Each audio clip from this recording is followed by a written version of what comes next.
ভেবেছিলাম ভিডিওটা বানাবো না, সব বানাতে বাধ্য হয়েছি। রিয়াল মাদ্রিদ এবং ভ্যালেন্সিয়ার মধ্যে যে ম্যাচটা হয়েছে, উত্তেজনার কোনো কমতি ছিল না। সেখানে উত্তেজনাটা বেশি মাত্রা বাড়ছে ভিনিসিয়াসের নিয়ে এই মাঠেই। হ্যাঁ, গেছে বছর, ঠিক একটা বছর আগে যে ঘটনা ঘটছিল, তারই বেশি উত্তেজনা সৃষ্টি করছে সেইটা থেকে।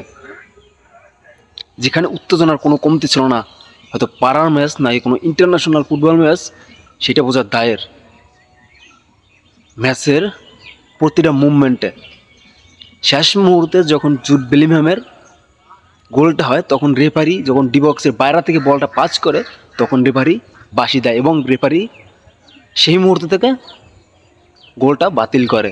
রেফারির ধারাভাষ্য মূলত প্রশ্ন আমার এইটা। এখানে আজ পর্যন্ত আপনি যদি ফুটবল প্রেমিক হয়ে থাকে, ফুটবল খেলা দেখেন, তাকে কয়টা খেলা দেখছেন যে বল ক্লিয়ার না হওয়ার আগে রেফারি বাঁশি দিছে?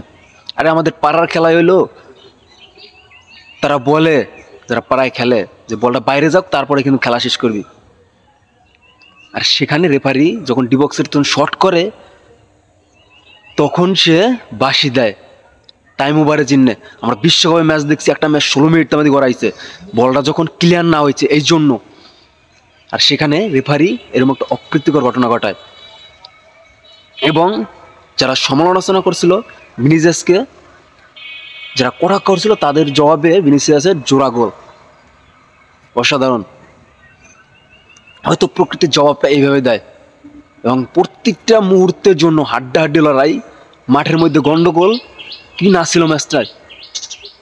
অবশ্যই ফুটবল ফ্যান হিসাবে এরকম ম্যাচের প্রত্যাশা আমরা করি না, কিন্তু রেফারির বাজে ভুলের, বাজে সিদ্ধান্তের জন্য দিন শেষে ম্যাচের বেশি ঝামেলা সৃষ্টি হয় এরকম।